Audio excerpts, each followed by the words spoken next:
Sungguh Engkau tahu Tuhan, di hadapan-Mu hari ini, kami menaikkan kerinduan kami melalui pujian ini. Kami rindu untuk hidup bagi Engkau. Kami rindu selama keberadaan kami di dunia ini boleh menjadi sebuah keberadaan yang memuliakan nama-Mu. Kami rindu hidup kami ini tidak akan pernah terpisahkan sekalipun oleh apapun tawaran dunia. Tapi Engkau juga tahu Tuhan, betapa lemahnya kami. Seringkali kerinduan ini tidak bisa kami hidupi.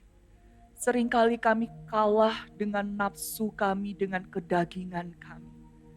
Seringkali kami menyerah dengan tawaran dan godaan dunia. Seringkali kami merasa kasih-Mu tidak cukup bagi kami. Oleh sebab itu Tuhan, pagi hari ini sekali lagi kami memohon anugerah-Mu, belas kasihan-Mu. Tolong kami untuk boleh menghidupi kerinduan ini. Sehingga berapa tahun pun Tuhan berikan kami masa hidup di dunia ini, boleh kami gunakan sebaik mungkin, semaksimal mungkin untuk Engkau Tuhan. Terima kasih untuk waktu pada pagi hari ini kami akan bersama-sama kembali belajar dan merenungkan firman-Mu. Tuhan berbicaralah kepada kami, pakai hamba-Mu untuk boleh menyampaikan isi hati Tuhan. Setiap kami boleh belajar, boleh diteguhkan, boleh dikuatkan, bahkan juga boleh ditegur oleh kebenaran firman-Mu. Berbicaralah ya Tuhan, kami anak-anak-Mu siap untuk mendengar. Di dalam nama Tuhan kami Yesus Kristus kami berdoa. Amin. Silakan duduk Bapak Ibu Saudara.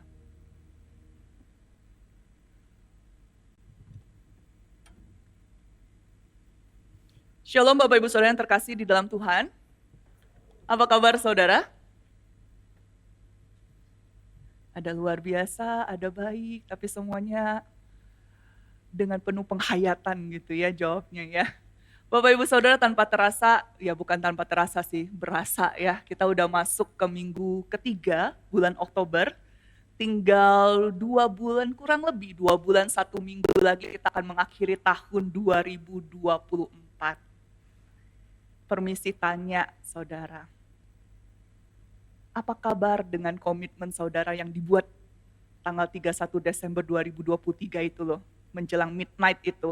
Atau kalau enggak dibuat tanggal 1 Januari 2024. Biasanya kan kita bikin komitmen gitu ya. Tahun ini pokoknya harus hidup lebih sehat, tidur lebih teratur, makan lebih sehat misal ya. Kerja lebih giat, studi, lulus tahun ini, kan? Keluarga bisa diajak jalan-jalan 10 kali dalam setahun, misal saudara. Saya nggak tahu komitmen apa yang saudara buat ya. Tapi izinkan saya bertanya, apa kabar dengan komitmen saudara? Ada progres? Atau masih jalan di tempat? Saudara kalau tanya sama saya, salah satu komitmen saya tahun ini ya, salah satunya adalah bisa tidur tepat waktu ya. Puji Tuhan saudara, 3 bulan di awal itu berjalan. Itu kan kita harus syukuri ya.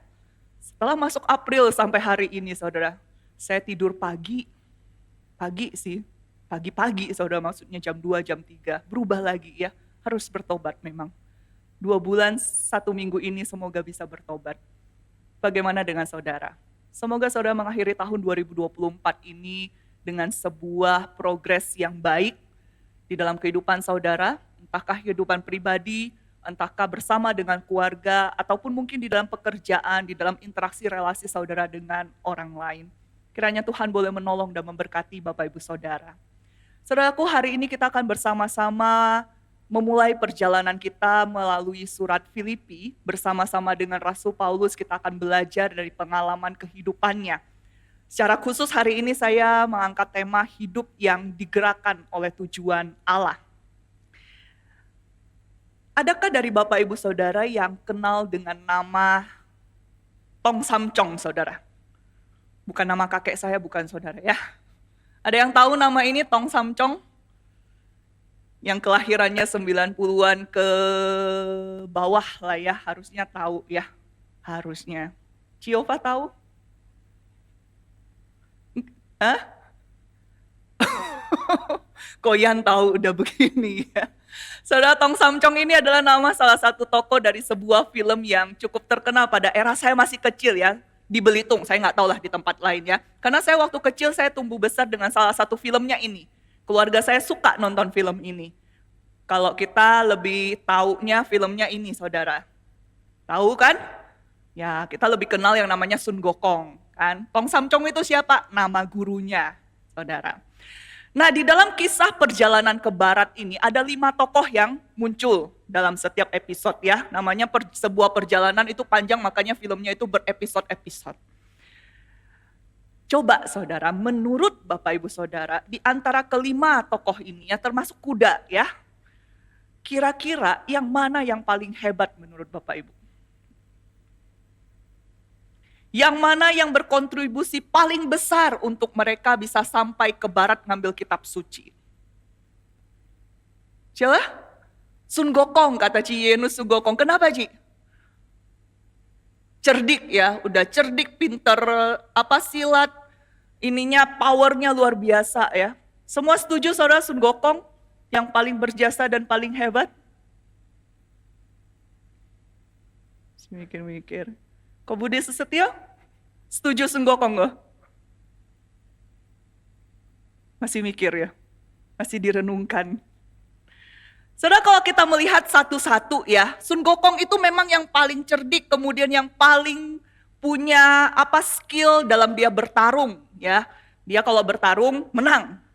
Kemudian kita lihat lagi ada yang namanya Cupat Kai, saudara. Dia itu paling lihai dalam melobi orang karena mulutnya manis ya.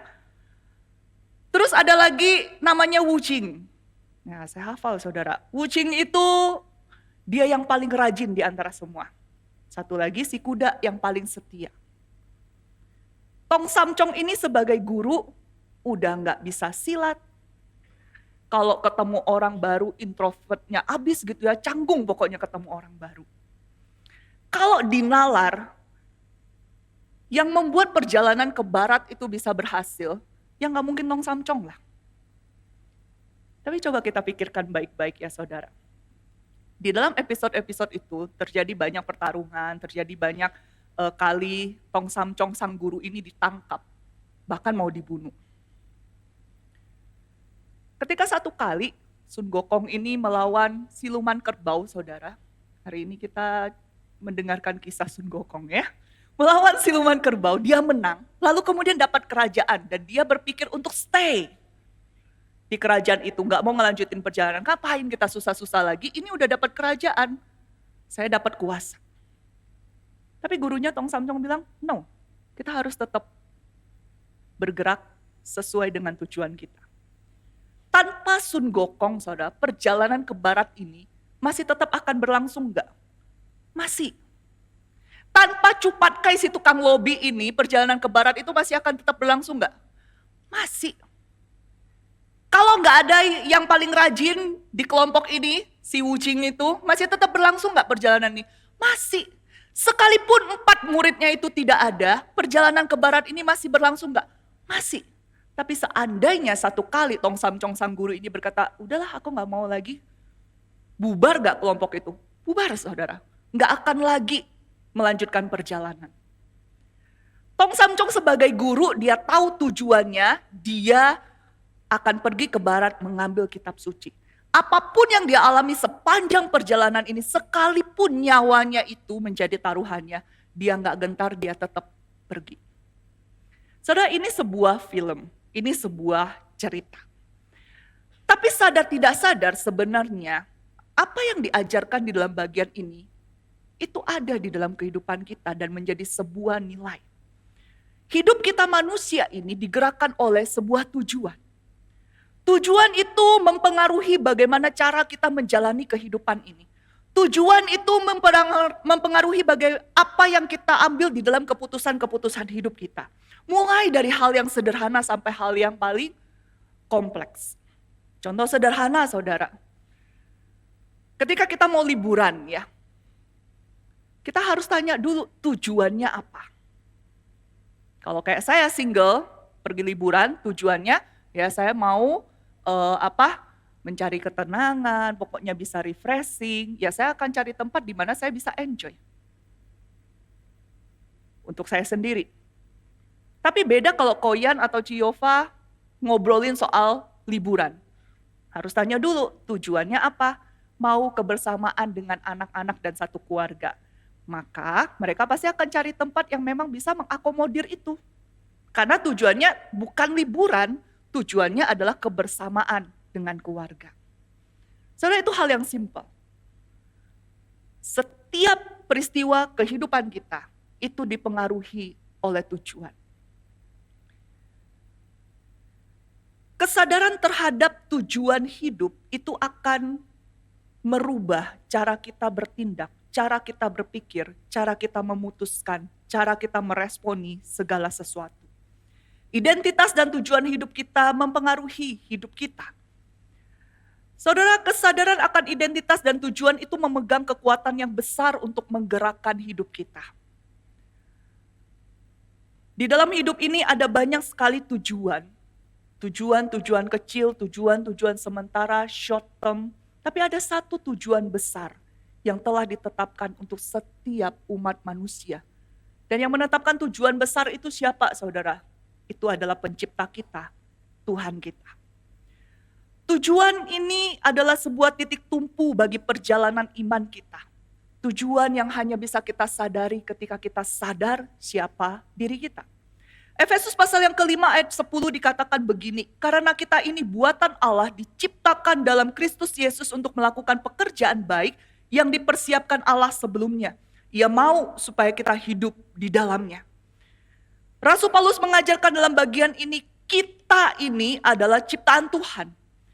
Ciptaan Tuhan yang ditebus di dalam Tuhan Yesus. Dengan kata lain, identitas kita semua ini adalah milik kepunyaannya Allah. Punyanya Tuhan. Kalau punyanya Tuhan, maka kita menjalani hidup kita itu sesuai dengan maunya Tuhan. Memang Tuhan memberikan kita kesempatan setiap manusia untuk boleh merancangkan tujuan-tujuan hidup kita di dunia ini. Tapi jangan lupa semua tujuan kita, semua rencana kita itu harus berada di bawah tujuan besar Allah bagi kehidupan kita. Saudara, Filipi pasal yang pertama ayat 12 sampai 26 adalah sebuah kesaksian pengalaman hidup Rasul Paulus bersama dengan Tuhan. Mari saya ajak kita untuk boleh membuka bagian firman Tuhan ini di dalam Filipi pasal yang pertama ayat 12 sampai 26. Saya akan membacakan bagi setiap kita satu perikop ini. Lembaga Alkitab Indonesia memberikan judul bagian ini Kesaksian Paulus dalam Penjara. Aku menghendaki saudara-saudara supaya kamu tahu bahwa apa yang terjadi atasku ini justru telah menyebabkan kemajuan Injil. Sehingga telah jelas bagi seluruh istana dan semua orang lain bahwa aku dipenjarakan karena Kristus. Lagi pula, kebanyakan saudara dalam Tuhan telah beroleh kepercayaan karena pemenjaraanku untuk semakin berani berkata-kata tentang firman Allah tanpa takut. Ada orang yang memberitakan Kristus karena dengki dan perselisihan. Tetapi ada pula yang memberitakannya dengan maksud baik. Mereka ini memberitakan Kristus karena kasih sebab mereka tahu bahwa aku ada di sini untuk membela Injil. Tetapi yang lain karena kepentingan sendiri dan tidak dengan tulus. Sangkanya dengan demikian mereka memperberat bebanku dalam penjara. Namun tidak mengapa. Sebab bagaimanapun juga Kristus diberitakan, baik dengan maksud palsu maupun dengan jujur. Dalam hal itu aku bersukacita. Aku akan tetap bersukacita. Karena aku tahu bahwa kesudahan semuanya ini ialah keselamatanku oleh doamu dan pertolongan Roh Yesus Kristus. Yang sangat kurindukan dan kuharapkan ialah bahwa aku dalam segala hal tidak akan beroleh malu, melainkan seperti sedia kala. Demikian pun sekarang. Kristus dengan nyata dimuliakan di dalam tubuhku baik oleh hidupku maupun oleh matiku. Sesungguhnya bagiku hidup adalah Kristus dan mati adalah keuntungan. Namun jika aku harus hidup di dunia ini itu berarti bagiku bekerja memberi buah. Jadi mana yang harus kupilih? Aku tidak tahu. Aku didesak dari dua pihak. Aku ingin pergi dan tinggal bersama Kristus. Hal itu memang jauh lebih baik. Namun lebih perlu tinggal di dunia ini karena kamu. Dengan yakin aku tahu tentang hal ini. Aku akan tinggal dan akan bersama lagi dengan kamu sekalian supaya kamu makin maju dan bersuka cita dalam iman. Sehingga kemegahanmu dalam Kristus Yesus makin bertambah karena aku apabila aku kembali kepadamu. Saudara, ketika kita menyadari identitas dan tujuan hidup kita sebagai milik kepunyaan Allah, maka apapun yang terjadi tentu tidak akan menggoyahkan iman kita. Filipi yang tadi saya baca bagi setiap kita, ini adalah sebuah bagian yang ditulis oleh Rasul Paulus kepada jemaat di Filipi, menceritakan, menjelaskan kondisi dan keadaannya pada waktu itu. Dia ingin memberikan sebuah kelegaan kepada jemaat di Filipi yang bertanya-tanya bagaimana kondisinya di penjara. Saudara, Paulus menyaksikan bagaimana kehidupan seorang anak Tuhan, hamba Kristus yang digerakkan oleh tujuan hidup yang telah ditetapkan oleh Allah. Apa tujuannya, saudara? Memuliakan Tuhan dengan menikmati kehormatan menjadi rekan sekerja Allah untuk memberitakan Injil Kristus. Setiap kita umat Tuhan sama seperti Paulus. Hidup kita seharusnya juga digerakkan oleh tujuan ini. Yaitu kita boleh menikmati sebuah kehormatan menjadi rekan sekerja Allah. Memberitakan Kristus melalui seluruh keberadaan kita. Dimanapun kita berada dan dalam kondisi seperti apapun. Saudara, apa sih artinya menjadi orang yang hidupnya digerakkan oleh tujuan Allah? Orang yang hidupnya digerakkan oleh tujuan Allah, maka dia akan yang pertama menghadapi pergumulan dengan optimis dan sukacita. Surat Filipi ini ditulis oleh Rasul Paulus ketika dia ada di Roma. Bukan untuk vacation, saudara, apalagi untuk healing. Dia di penjara. Dan dia di penjara itu bukan karena dia melakukan sebuah kejahatan, maka kemudian pemerintah Romawi memenjarakan dia, bukan. Dia dipenjara dengan jelas dikatakan di sini karena Kristus. Sesungguhnya banyak orang pada masa itu yang tidak suka dengan Kristus dan para pengikutnya yang memberitakan Kristus. Oleh sebab itulah mereka memfitnah para pengikut Kristus termasuk Rasul Paulus. Saudara, seperti minggu lalu sempat disinggung oleh pendeta Benny dalam khotbahnya. Paulus ini sudah melayani Tuhan sekian puluh tahun ketika dia menuliskan surat Filipi ini. Mungkin kalau kita bayangkan seharusnya dia sudah menjadi seorang hamba Tuhan yang masuk ke dalam masa emeritasi. Seorang hamba Tuhan emeritus pensiun, tinggal menikmati masa tua dengan segala kenyamanan, ketenangan, keamanan yang ada. Tapi nyatanya enggak demikian. Justru di masa pelayanannya yang sudah puluhan tahun itu dia mengalami yang namanya fitnah, penderitaan dan pergumulan. Tapi kalau saudara perhatikan kata demi kata dari perikop ini yang tadi saya bacakan, saudara tidak akan mendapatkan satu nada penyesalan dari Paulus melayani Tuhan. Tidak ada rasa marah, tidak ada rasa sedih. Tapi justru kita mendapati sebuah nada optimis dan sukacita. Bahkan di ayat 18 Paulus menuliskan begini, dalam hal itu aku bersukacita. Bahkan dia mengulangi lagi, aku akan tetap bersuka cita. Bagi Paulus, saudara, apapun yang terjadi di dalam dirinya terhadap dirinya itu bukanlah persoalan, bukan masalah. Sepanjang tujuan Allah atas hidupnya tercapai, yaitu apa? Injil Kristus diberitakan. Saudara, optimisme dan sukacita Paulus ini bukan karena dia hebat. Bukan juga karena dia sudah mati perasaannya, gak bisa ngerasain, makanya dia gak sedih, dia gak marah gitu ya. Bukan. Bukan juga karena dia orang yang sudah kebal dengan penderitaan. Bukan. Tapi Paulus tetap melihat pengharapan dan dia meresponinya dengan sukacita. Karena dia tahu penderitaan dan pergumulan yang dia hadapi itu bukan akhir dari dirinya. Dia tahu akhir atau kesudahan dari semuanya adalah keselamatannya oleh Kristus dan di dalam Kristus. Saudara, Paulus itu bukan orang luar biasa. Sehingga dia bisa menghadapi pergumulan dengan optimis dan sukacita. Melainkan Allah yang luar biasa yang bekerja di dalam dirinya.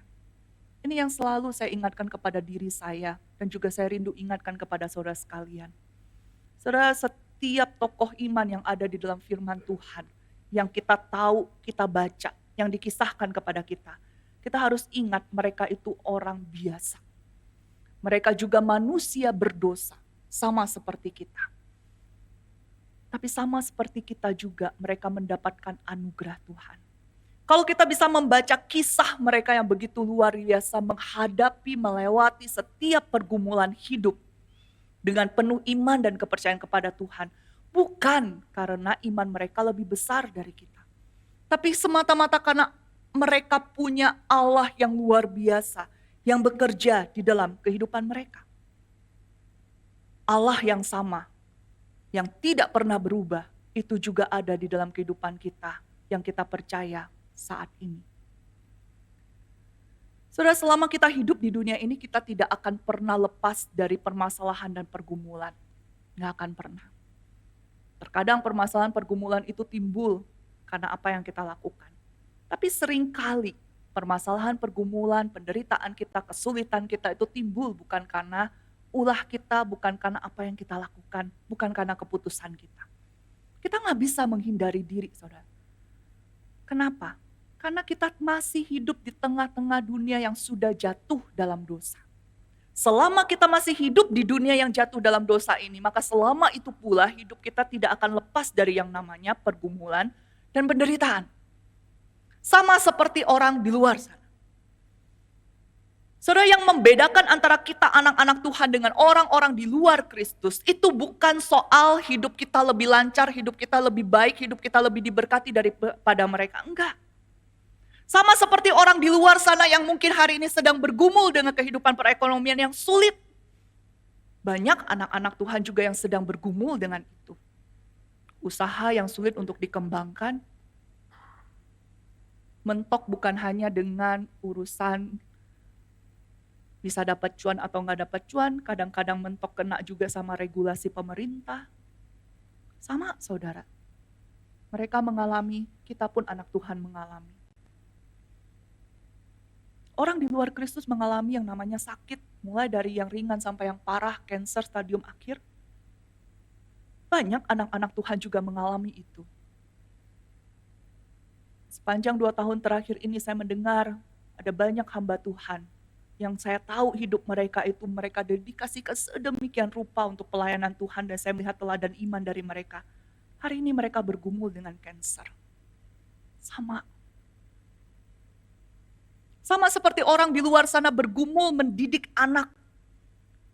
Anak Tuhan juga bergumul mendidik anak. Pergumulan kita sama. Tapi yang membedakan antara kita dengan mereka adalah Allah yang kita punya. Allah yang luar biasa. Yang sudah menciptakan kita, menebus kita. Menjadi milik kepunyaannya dan memberikan kita sebuah tujuan hidup yang baru. Yaitu menikmati Tuhan di dalam perjalanan hidup kita.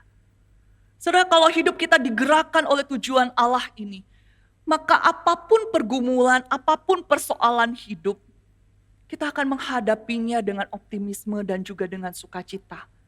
Saya tidak bilang saudara, orang Kristen, anak Tuhan, kalau punya pergumulan, permasalahan, pasti enggak nangis. Enggak saudara, tetap akan bergumul, tetap akan nangis. Tapi pergumulan itu tidak akan pernah mematahkan imannya, menggoyahkan imannya. Karena dia tahu siapa Allah yang dia percaya. Sebagai anak-anak Tuhan yang kehidupannya digerakkan oleh tujuan Allah, maka kita akan menghadapi pergumulan kehidupan ini dengan optimis dan sukacita. Kenapa? Karena Allah yang luar biasa bekerja di dalam kita. Yang kedua, saudara, orang yang hidupnya digerakkan oleh tujuan Allah, dia akan melihat kematian sebagai sebuah keuntungan. Saudara, yang namanya cuan atau keuntungan itu adalah selalu bicara tentang hal yang lebih baik dari apa yang kita miliki sekarang. Kita bisa bilang usaha kita cuan kalau kita modalnya 10.000 terus yang kita dapat 50.000, itu cuan namanya saudara ya. Kalau saudara usaha modal 10.000 baliknya 9.999, itu saudara nggak cuan. Saudara baliknya tetap 10.000 juga nggak cuan. Jadi harus lebih baik dari apa yang kita miliki sekarang. Ketika kita baca, waktu Paulus menuliskan di ayat yang ke-21, dia katakan bahwa mati adalah keuntungan. Bagi kita orang Kristen yang sering baca ayat ini atau dengar khotbah, mungkin kita tidak lagi mengernyitkan kening begitu ya. Orang di luar sana yang nggak tahu ini, kemudian mereka waktu dengar kematian adalah sebuah keuntungan. Mereka mungkin akan suruh kita memeriksakan ini ada yang error gak dengan logika kita, otak kita ya. Tapi sadar nggak sadar ya saudara, banyak anak Tuhan sebenarnya tahu tentang ini, tapi juga tidak menghidupinya. Saudara, saya tidak berbicara bahwa kematian itu harus diresponi dengan kita ditiong-ting, nyanyi, sukacita gitu ya, gejrembungan, bawa drum, kemudian kita puji-pujian. Bukan saudara. Saya nggak bicara bahwa kematian itu nggak boleh nangis, bukan saudara. Itu kita hubungkan dengan yang namanya kehilangan, itu beda kasus ya. Tapi saya menghadapi tidak sedikit anak Tuhan yang walaupun tahu pengajaran tentang kematian menurut firman Tuhan, tapi justru di dalam praktek hidupnya tetap melihat kematian itu, mati itu sebagai sesuatu yang mendatangkan yang namanya SIAL, saudara. Tahu ya?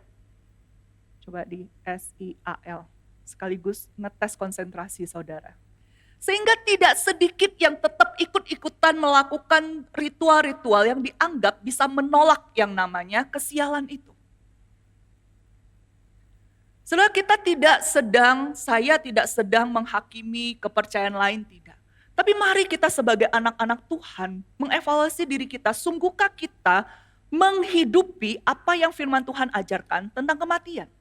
Waktu Paulus berkata bahwa kematian itu adalah sebuah keuntungan, itu bukan sedang Paulus ini berada dalam satu posisi dia merasa, udah deh, hidupku udah di penjara, gak bisa apa-apa, gak dihargai, difitnah, ya udah deh, aku mengakhiri hidup aja, mati lebih baik. Sama seperti kasus yang belakangan sering kita dengar, kasus-kasus bunuh diri, dan bahkan banyak anak muda yang melakukannya. Baru beberapa hari lalu, saudara, salah satu member dari One Direction diduga bunuh diri, menjatuhkan diri dari tempat dia menginap begitu ya. Saudara, apakah Paulus memang putus asa ketika dia sedang menuliskan mati itu lebih baik, mati itu sebuah cuan, mati itu sebagai sebuah keuntungan? Tentu bukan itu. Dia tidak sedang dalam kondisi putus asa. Sekali lagi saudara, kalau perhatikan kata demi kata, gak ada nada penyesalan Paulus melayani Tuhan mengikut Kristus. Gak ada dia sedang putus asa, udah gak mau hidup lagi, bukan. Tapi ketika Paulus berkata bahwa kematian itu adalah sebuah keuntungan, dia melihat kematian itu dari sudut pandang Allah. Dia melihat kematian itu dari cara pandang Allah. Dan suatu kali ada seorang guru sekolah minggu mengajarkan tentang keselamatan kepada anak-anak TK. Ya, kayak anak-anak tadi yang persembahan pujian ya. Setelah selesai cerita, saudara, guru ini kemudian ingin memastikan kalau anak-anak ini sungguh paham tentang anugerah keselamatan. Maka kemudian dia bertanya kepada anak-anak, "Anak-anak, jadi bagaimana kita bisa masuk surga?" Lalu dengan lantang semua anak-anak itu menjawab, "Percaya Tuhan Yesus, Lause." Ya, betul. Sebagai Lause pasti senang saudara ya kalau sudah mengajar kemudian anak-anak bisa mengerti dan menangkap yang diajar. Tapi kemudian dengan keras seorang anak berteriak, "Itu salah Lause." Loh, kok salah? Iya Lause, untuk bisa ke surga itu kita harus mati dulu Lause. Saudara, secara logika apa yang disampaikan anak ini betul saudara ya. Kita mati dulu baru kita ke surga, kecuali kita dapat anugerah khusus, kayak Enok, kayak Elia gitu kan ya. Tapi semua manusia mengalami kematian itu. Kematian bukanlah akhir dari perjalanan seorang anak Tuhan. Rasul Paulus melihat kematian itu sebagai sebuah kepergian untuk tinggal bersama Kristus. Dan dengan konsep inilah, cara pandang ini, maka Paulus itu tidak pernah takut menghadapi apapun dalam kehidupan ini, termasuk kematian. Hal yang paling menakutkan bagi manusia itu kan kematian, saudara. Kenapa? Karena kita nggak pernah tahu sesungguhnya apa yang terjadi setelah kematian itu. Saya bersyukur Di dalam Yesus Kristus kita mendapatkan sebuah jaminan yang mulia bahwa keselamatan itu ada bagi setiap orang yang percaya kepadanya. Sehingga kita bisa sekarang melihat kematian itu adalah sebuah pintu bagi awal kehidupan kita anak-anak Tuhan. Sebuah kehidupan yang Alkitab katakan tidak ada lagi penderitaan, tidak ada lagi ratap tangis, tidak ada lagi yang namanya pergumulan. Tapi yang ada adalah kita boleh menikmati persekutuan yang indah dengan Kristus. Itulah maksudnya ketika Paulus melihat kematian itu sebagai keuntungan, cuan. Memang kalau mau dibandingkan itu jauh lebih baik daripada kehidupan kita di dunia ini. Saudara, mari kita sebagai anak-anak Tuhan mulai mengoreksi cara kita memandang tentang kematian. Kalau kita masih melihat kematian itu sebagai sebuah misteri yang menakutkan bagi kita, maka percayalah kita akan terus melihat kehidupan yang penuh tantangan di dunia ini dengan rasa pesimis, tidak punya pengharapan. Tapi anak-anak Tuhan yang tahu kemana dia akan pergi setelah kematian itu, dia tidak akan pernah khawatir menghadapi tantangan hidup ini. Dia tidak akan pernah membiarkan rasa takut itu menguasai dirinya. Yang ketiga, saudara, orang yang kehidupannya itu digerakkan oleh tujuan Allah, maka dia akan menjalani kehidupan yang berbuah. Di dalam salah satu bukunya, saudara, Timothy Keller, buku yang berjudul Center Church, dia menuliskan begini, pelayanan yang berbuah adalah pelayanan yang menghasilkan pertobatan jiwa, pertumbuhan rohani, perubahan karakter, dan partisipasi dalam tindakan kasih dan keadilan untuk mensejahterakan masyarakat kita. Mengadopsi pemikiran dan konsep ini, saudara, maka saya rindu mengajak kita untuk boleh merenungkan artinya hidup berbuah. Hidup berbuah adalah hidup yang menghasilkan pertobatan jiwa, pertumbuhan rohani, perubahan karakter, dan peran serta dalam tindakan kasih dan keadilan yang berdampak bagi orang di sekitar. Sehingga kalau dibilang orang yang hidupnya digerakkan oleh tujuan Allah, maka kita akan melihat hidupnya itu pasti akan berbeda dengan yang lalu. Saudara, hidup yang berbuah itu harus menghasilkan pertobatan. Artinya kita punya kepekaan atas kehendak Allah dan juga perjalanan hidup kita. Ketika kita menjalani hidup ini tidak sesuai dengan jalannya Tuhan, maka kita punya kepekaan untuk boleh datang bertobat.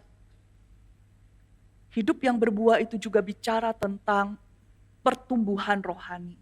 Enggak ada orang Kristen yang dia akan stuck begitu-begitu saja. Dari sejak dia percaya Tuhan sampai hari ini, kalau tidak ada pertumbuhan, maka kita harus mempertanyakan, sungguhkah hidupnya itu ada Kristus?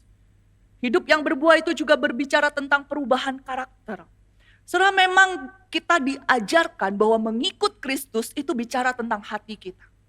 Tapi jangan lupa, firman Tuhan juga mengajarkan kita apa yang di dalam hati ini harusnya terpancar keluar juga. Jadi kalau ada orang yang berkata bahwa, ya aku dari dulu begini, pemarah ya pemarah, kata-kataku kasar ya memang begini, gak bisa dirubah. Oh enggak, saudara, di dalam Kristus karakter itu, cara kita mengatasi segala sesuatu, meresponi apa yang terjadi, itu pasti harusnya berubah semakin serupa dengan Kristus. Dan hidup yang berbuah itu juga bicara tentang hidup kita yang berdampak kepada orang lain. Saudara, hidup yang berbuah adalah hidup yang sepenuhnya menyerahkan diri kepada Tuhan, di mana setiap tindakan dan keputusan kita mencerminkan kasih-Nya. Hidup yang berbuah bukan hanya tentang diri kita sendiri, tetapi tentang bagaimana kita dapat memberdayakan orang lain untuk bertumbuh dalam Kristus. Paulus sadar keberadaannya di dunia ini adalah sebuah kesempatan bagi dia untuk menghasilkan buah bagi Kristus. Buah pertobatan, buah pertumbuhan, buah perubahan karakter, dan buah yang dapat berdampak kepada orang-orang di sekitarnya. Saudara, hidup kita manusia di dunia ini terbatas adanya. Waktu kita masing-masing sudah ada jatahnya, ya. Kita semakin tahun bukan semakin bertambah umur kalau mau secara logika dipikirin ya saudara. Semakin berkurang umur kita. Jatah hidup kita di dunia ini berkurang. Yang kita nggak tahu masih berapa tahun. Belum tentu yang muda itu akan lebih lambat, yang tua lebih dulu belum tentu saudara ya. Belum tentu saudara duluan daripada saya. Belum tentu, bisa jadi saya duluan daripada saudara dipanggil Tuhan. Tapi berapapun masa yang Tuhan berikan kepada kita, ini adalah menjadi masa bagi kita untuk hidup berbuah. Dan buah kita itu harusnya berdampak kepada siapa, saudara? Yang paling pertama harusnya kepada keluarga kita, pasangan hidup kita, anak-anak kita, orang tua kita. Saudara, kalau misalnya kita terkenal baik, hanya orang luar, tapi keluarga kita melihat kita tidak baik, maka perlu dipertanyakan, sungguhkah kebaikan kita itu didasarkan oleh motivasi dan oleh anugerah Tuhan? Atau itu hanya sekedar sebuah topeng? Harus diakui saudara, banyak sekali anak Tuhan yang rajin di gereja, aktif pelayanan, terkenal baik, terkenal murah hati di masyarakat, tapi justru keluarganya berantakan. Anak membenci papa, orang tua tidak harmonis dengan anak. Antara suami dan istri bertengkar. Tiap hari kalau bisa semua nama di kebun binatang itu keluar, saudara. Apakah betul itu hidup yang berbuah? Apakah betul itu hidup yang digerakkan oleh tujuan Allah? Sampai pada akhirnya saya akan bertanya, apakah betul kita ini sudah dilahirbarukan oleh Roh Kudus? Sungguhkah anugerah Allah itu ada di dalam diri kita? Saudara yang terkasih di dalam Tuhan, Paulus di dalam kesaksiannya memberikan sebuah gambaran apa artinya hidup anak-anak Tuhan yang digerakkan oleh tujuan Allah.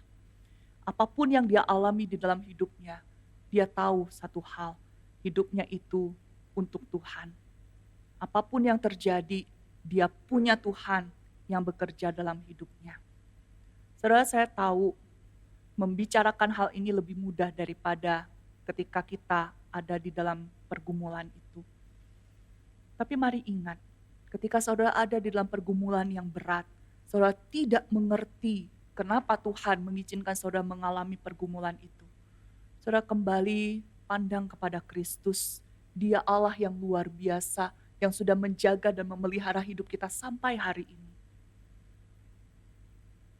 Dia juga akan memelihara hidup kita sampai kekekalan. Kalaupun di dalam hidup kita, masa hidup kita di dunia ini pergumulan itu gak selesai sampai kita mati, saudara kita tetap bisa percaya kepada Allah. Kenapa? Karena pemeliharaannya nggak sampai di situ. Pemeliharaannya masih sampai di kekekalan. Apapun kesulitan kita, ingat satu waktu akan berakhir.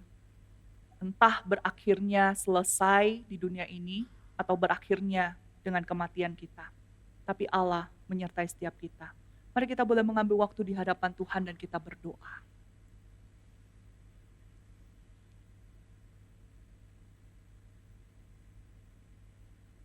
Bapak Ibu Saudara yang terkasih di dalam Tuhan, mari ambil waktu untuk berdoa di hadapan Allah kita yang baik, Allah kita yang luar biasa, Allah yang sudah menciptakan dan menebus setiap kita. Allah yang melahirbarukan kita menjadi ciptaan yang baru untuk boleh menjalani kehidupan ini sesuai dengan tujuannya. Kehidupan yang Dia pelihara, kehidupan yang Dia tuntun, kehidupan yang tidak pernah Dia biarkan untuk kita jalani sendiri. Mari datang kepada Allah kita dan memohon supaya Dia yang boleh menolong kita untuk hidup bagi Dia.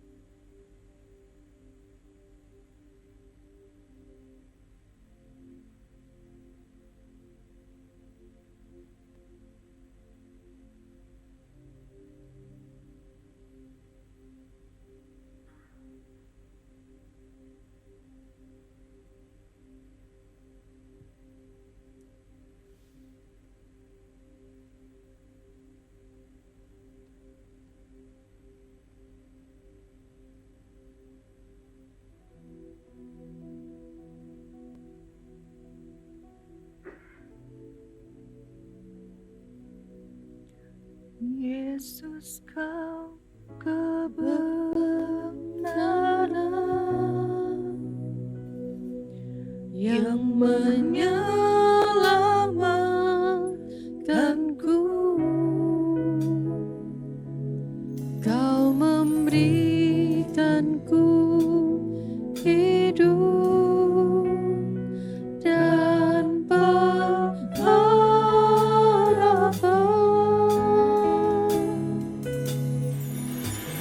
Ku ikut kehendak-Mu, ku perlu anugerah-Mu. Ku nyatakan janji-Ku kepadamu. Mari kita katakan sebagai doa kita di hadapan. Ku hidup bagi-Mu. Tuhan, ini doa kami. Hatiku tetap menyembah. Tolong kami untuk boleh hidup bagi Dunia Engkau. tak bisa menjauhkanku Tolong kami untuk melihat Engkau jauh lebih baik dari daripada yang lain. kasih-Mu.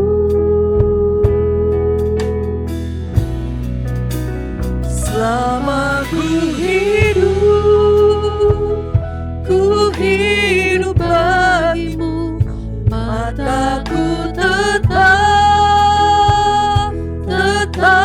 memandang-Mu.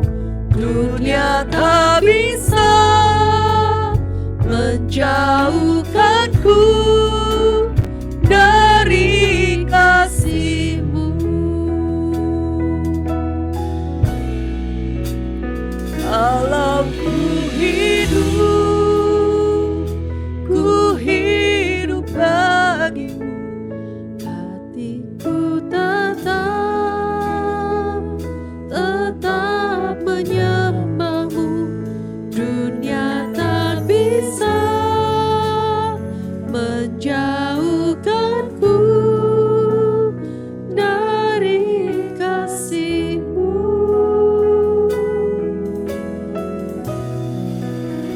Selama ku hidup bagi-Mu. Mataku tetap